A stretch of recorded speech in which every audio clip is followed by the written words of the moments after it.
Hello friends, मैं आशीष चौधरी, परिवर्तन IAS Bahraich. आज आपके समक्ष मैथ्स की प्रतिशत चैप्टर को एक्सप्लेन करूंगा, जिसमें आपको मैं बताऊंगा कि किस तरह से प्रतिशत से आसानी से क्वेश्चन सॉल्व किए जा सकते हैं। ये बहुत ही आसान कॉन्सेप्ट है, ट्रिक्स भी हैं, तमाम सारी चीज़ें ऐसी हैं जो आपको बुक्स में नहीं मिलेंगी। उनको हम यहाँ पर एक स्टेप बाय स्टेप देखेंगे 2-3 पार्ट में। अभी तो पहला पार्ट है भाग 1, जिसमें बिगिनर्स के लिए प्रतिशत को बहुत आसानी से समझा जा सकता है। जिनको मैथ्स आती है अच्छे से उनके लिए तो खैर बेनिफिशियल है ही है, उनको तो हो सकता है बहुत आसान लगे।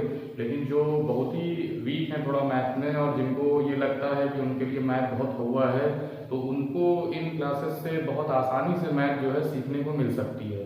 तो जैसा कि प्रतिशत एक ऐसा चैप्टर है जिसको हम हर चैप्टर में यूज कर सकते हैं, और आजकल जितने भी एग्जाम हैं उनमें हर चैप्टर में इसका यूज भी हो रहा है। बहुत आसानी से इसको हम समझ सकते हैं कि किस तरह से हम क्वेश्चंस को निकाल सकते हैं। आजकल जैसे बैंकिंग हो गया, जिसमें डीआई के क्वेश्चंस आते हैं, उसमें भी प्रतिशत अधिकता, प्रतिशत कमी, या फिर मिश्रण के क्वेश्चन है। एलिगेशन में इतने प्रतिशत मात्रा को निकाला गया, इतने प्रतिशत मात्रा को ऐड किया गया, और वर्क एंड टाइम का है। कोई भी चैप्टर है जिसमें बिना प्रतिशत को जाने हम क्वेश्चंस को बहुत आसानी से नहीं कर सकते हैं। तो आज मैं उसी कॉन्सेप्ट को शुरू करूंगा। पहला चैप्टर है प्रतिशत, और भाग 1 में पहले तो हम 2 चीजों को डिस्कस करेंगे कि एक तो कोई किसी का कितना प्रतिशत भाग है, दूसरा कौन किससे कितने प्रतिशत अधिक है, और तीसरा कॉन्सेप्ट अगर हम किसी में प्रतिशत वृद्धि या कमी करते हैं तो कितना पार्ट हो जाएगा वो, या नया आंकड़ा क्या होगा प्रतिशत वृद्धि या प्रतिशत कमी करने के बाद। नई ट्रिक्स से हम उसको सीखेंगे कैसे किस तरह से। तो अभी जैसे बोर्ड पे आप देख रहे होंगे, तो सबसे पहला कॉन्सेप्ट है कि कौन सा पार्ट किसका कितना प्रतिशत होता है। तो देखिए बहुत ही सिंपल चीज है। प्रतिशत का मतलब क्या होता है कि 100 में कितना, मीन्स कोई चीज अगर पूरी है तो उसको हम 100% बोल सकते हैं या 100% बोल सकते हैं। अगर हम कहें कि क्लास पूरी भरी हुई है मीन्स 100% है, या कोई भी टोकरी है या कुछ भी है, वो पूरे जितने भी सामान है सभी की मात्रा को हम 100% के हिसाब से देख सकते हैं। फिर अगर उसमें कोई मान लीजिए 20% कोई चीज है, या 30% है, या 50% है, यानी 100 में 50 है। तो अगर 100 में 50 है, 50% है, तो 200 में कितना है, 300 में कितना, यही सिंपल सा कॉन्सेप्ट है। तो ये तो सभी बहुत आसानी से जानते हैं कि अगर हम कहें कि 500 का 20% कितना हुआ, तो इसको तो आसानी से हम निकाल लेंगे। 500 × 20/100 कर दिया हमने, प्रतिशत मात्रा आ गई जो है, तो 0 काट लेगा, 100 हो गया। तो ये तो प्रतिशत भाग को क्वांटिटी में बदलने का तरीका है, बहुत ही आसान तरीका है। लेकिन अगर क्वांटिटी दी हुई है उसको प्रतिशत में बदलना है तो हम किस तरह से देखेंगे, वो देखिए बहुत ही सिंपल कॉन्सेप्ट है। ये मान लीजिए ए है, पूरी क्वांटिटी है, तो ये 100% है। अब इसका कुछ पार्ट ये बी है। अब हमको मान लीजिए बताना है कि बी ए का कितना प्रतिशत है। तो जिस चीज को प्रतिशत भाग में निकालना है उसको हम ऊपर कर रखेंगे, और जिसके अकॉर्डिंग निकालना है उससे हमने डिवाइड किया, इंटू 100 कर दिया।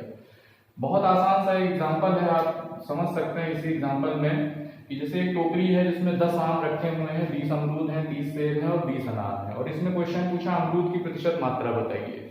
अब देखिए सबसे पहले तो आप पूरा देख लीजिए कि पूरा कितना फल है। तो 30, 20 50, 20 70, 10 80 फल, और उसमें अमरूद की प्रतिशत मात्रा निकालनी है हमको, तो 20/80 × 100 कर दिया, 25% सीधे सीधे हमको मात्रा मिल गई। या इसी तरीके से क्वेश्चन है, जैसे क्लास में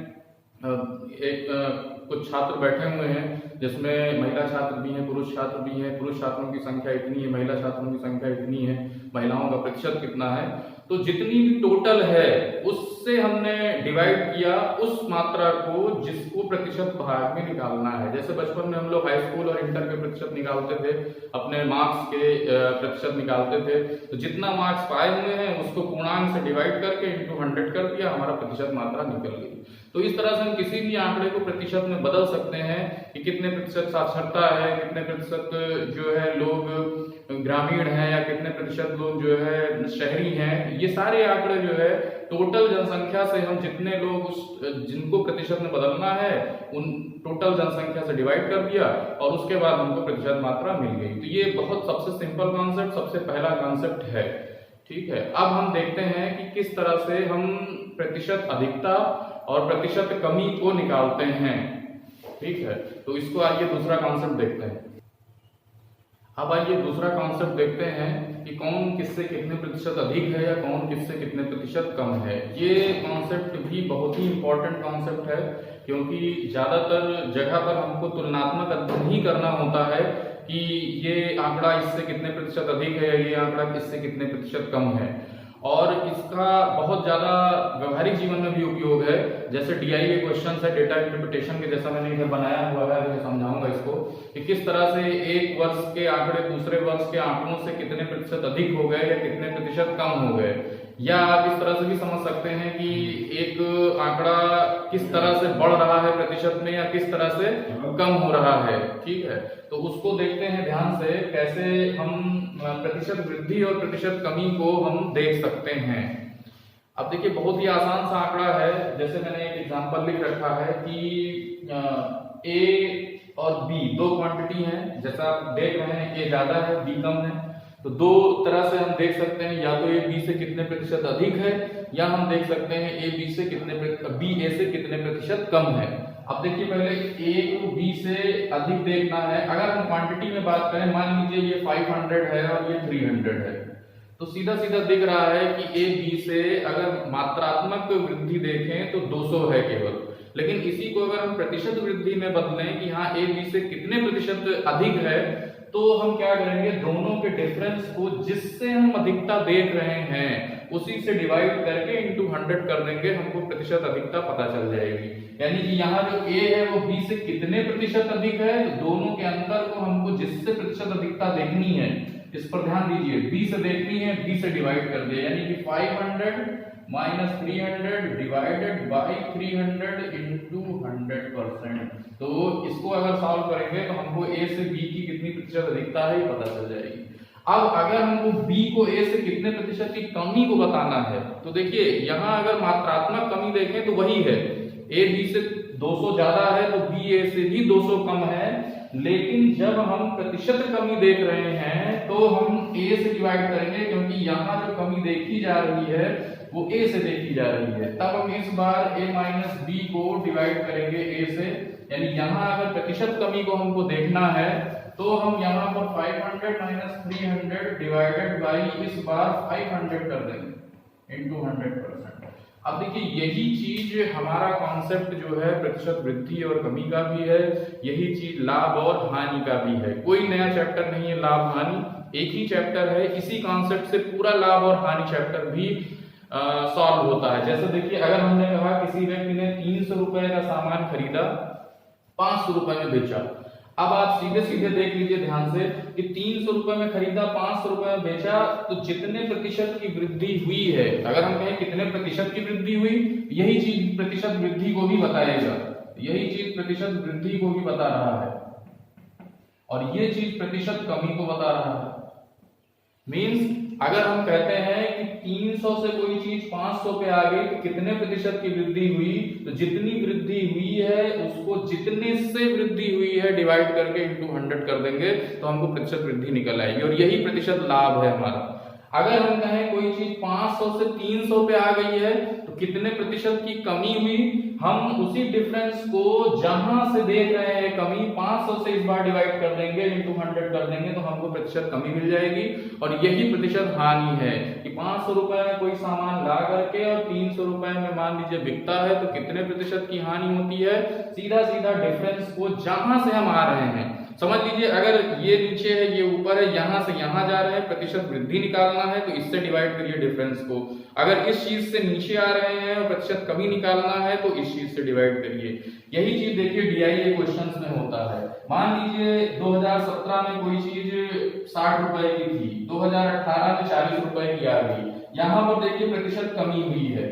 अब वैसे तो कमी हुई है 60 से 40 हो गया 20 की, लेकिन हम कहें 2017 से 2018 में कितने प्रतिशत की कमी हुई है, तो देखिए 20 की कमी हुई, 20 बटा कितने से 60 से हम देख रहे हैं तो 60 से इंटू 100%, कितने परसेंट की कमी 2017 से 2018 में हुई।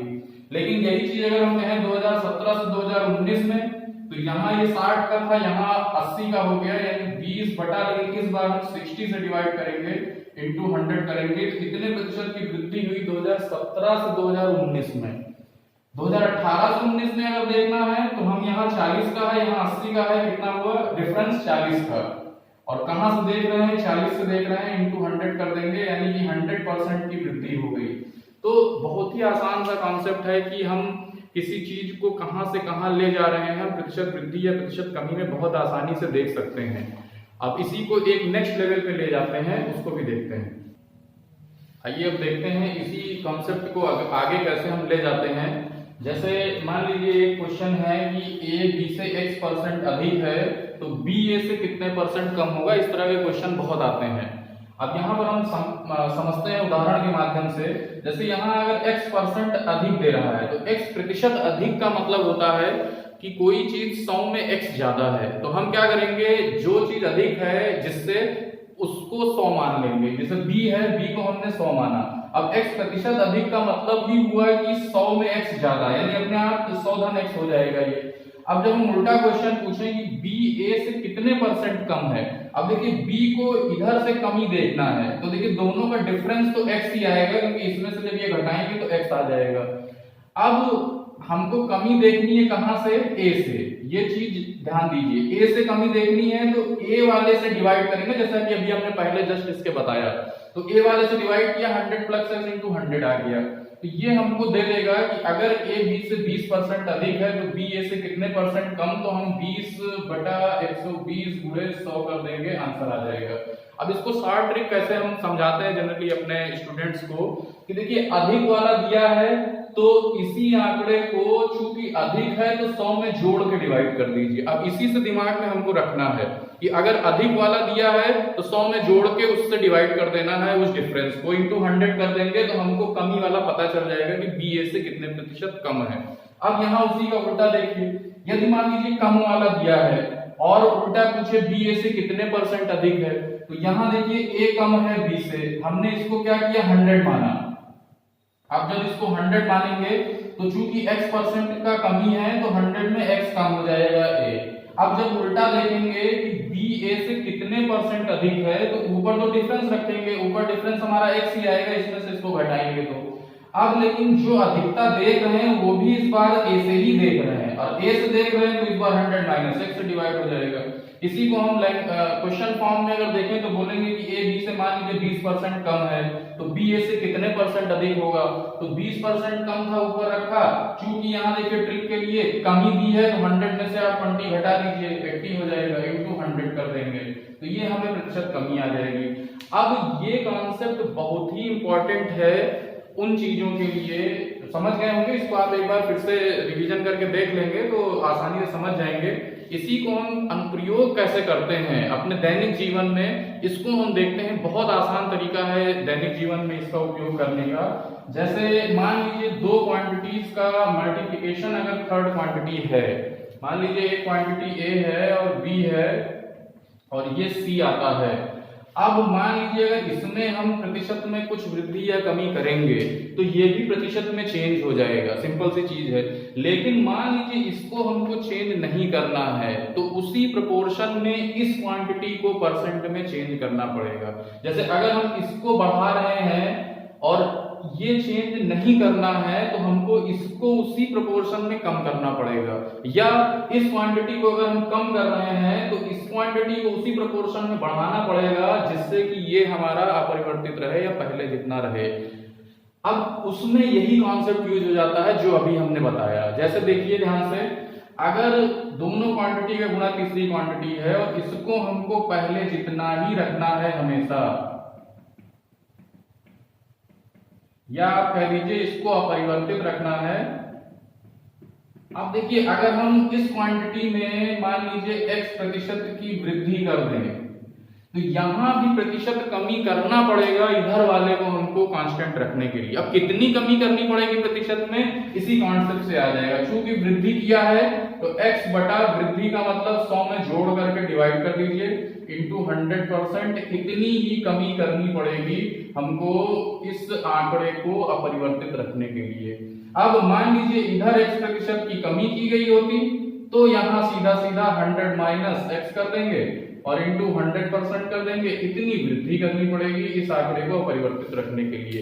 अब देखिए इसका अनुप्रयोग क्या होता है। जैसे सबसे सीधा सा एग्जांपल है क्षेत्रफल का। आयत का क्षेत्रफल होता है लंबाई गुणे चौड़ाई। अब देखिए क्षेत्रफल जो है वो लंबाई गुणे चौड़ाई है। अब हम कहें मान लीजिए लंबाई में 20% की वृद्धि की गई, तो चौड़ाई में कितने प्रतिशत की कमी करें जिससे क्षेत्रफल पहले जितना ही रहे। सीधा सा यही कॉन्सेप्ट यूज कर लेंगे। कितने प्रतिशत की कमी करनी पड़े, 20 बटा चूंकि वृद्धि इधर हुई है 120 गुणे 100, इतने प्रतिशत की जब हम कमी कर देंगे तो क्षेत्रफल हमारा पहले जितना ही रहेगा। या अगर इधर 20% की कमी की गई है तो इधर जो है 20 बटा 80 गुणे 100, इतने प्रतिशत की वृद्धि करना पड़ेगा तो हमारा क्षेत्रफल इतना ही रहेगा। अब देखिए यही चीज हम किसी भी चीज में, जैसे मान लीजिए किसी चीज की आय है, जैसे दुकानदार की आय जो होती है वो भी हम इसी तरीके से देख सकते हैं। जैसे सामान का मूल्य गुणे जितनी मात्रा बिक्री हुई है, बिक्री की मात्रा, यही आय होती है दुकानदार की। अब मान लीजिए मूल्य में कुछ प्रतिशत की वृद्धि हो गई या कमी हो गई और उसको अपनी आय पहले जितनी ही रखनी है तो उसको बिक्री में उतने ही प्रतिशत की वृद्धि करनी पड़ेगी। जैसे हम कहें कि दुकान की किसी सामान के मूल्य में 25% की कमी आ गई, मान लीजिए 25% की गिरावट आ गई। अब उस दुकानदार को अपनी आय पहले जितनी ही रखनी है तो जाहिर सी बात है उसको सामान की बिक्री में वृद्धि करनी पड़ेगी। अब कितनी वृद्धि करे, सीधा सीधा कॉन्सेप्ट 25 बटा ये चूंकि कमी हुई है 100 में 25 घटाएंगे 75 इंटू 100 यानी 33.33%, यानी कि 33.3% की जब वो वृद्धि कर देगा अपने सामान की बिक्री में तो उसकी आय जो है वो पहले जितनी ही रहेगी। इसी चीज को हम ग्राहक के रूप में भी देख सकते हैं। जैसे कोई ग्राहक कुछ सामान लेने गया, जैसे मैं ही हूं, मैं कुछ लेने जाऊं, अब मान लीजिए अचानक मुझे पता चले कि सामान के मूल्य में वृद्धि हो गई और पैसा हम उतना ही लेके गए हैं, तो अब जो सामान लाएंगे, जो खपत हमारी होगी वो उसी प्रोपोर्शन में उतने परसेंट कम हो जाएगी। तो यही कॉन्सेप्ट अपना लेंगे कि जैसे गेहूं के मूल्य में मान लीजिए 25% की वृद्धि हो गई, अब कोई व्यक्ति या ग्राहक जो है उसकी खपत में कितने प्रतिशत की कमी करे कि उसका खर्च पहले जितना ही रहे। 25% सामान बढ़ गया मूल्य, तो अब जाहिर सी बात है हमको खपत उतने प्रतिशत की कम करनी पड़ेगी। तो 25, और चूंकि दाम बढ़ा है तो 25 बटा 125 गुणे 100 यानी 25 बटा 125 गुणे 100 यानी कि 20% आया। यानी कि अगर 25% से मूल्य में वृद्धि हुई है और ग्राहक को उतना ही खर्च करना है जितना वो पहले खर्च करता था, तो उसको सामान में 20% की कटौती करनी पड़ेगी, तभी उसको उतना जो है उतने पैसे में ही वो खर्च कर पाएगा। तो ये कॉन्सेप्ट हमको कोई भी दो क्वांटिटी है बहुत सारी चीजों में, जैसे सिनेमा हॉल में सिनेमा हॉल की आय पे क्वेश्चन आता है कि हाँ सीटों की संख्या इतनी है, टिकट की मूल्य की इतनी है, अब टिकट मूल्यों में कमी हो गई तो सिनेमा हॉल में सीटें कितने % से बढ़ाई जाएं कि उनकी आय उतनी ही रहे। ऐसे ही कोई भी क्वांटिटी है, दो क्वांटिटियों का गुणा है, तीसरी क्वांटिटी है, एक में कुछ प्रतिशत चेंज हुआ तो दूसरे में कितना प्रतिशत चेंज करें कि वो पहले जितना रहे, इस कॉन्सेप्ट से हम निकाल सकते हैं। तो ये भाग 1 है।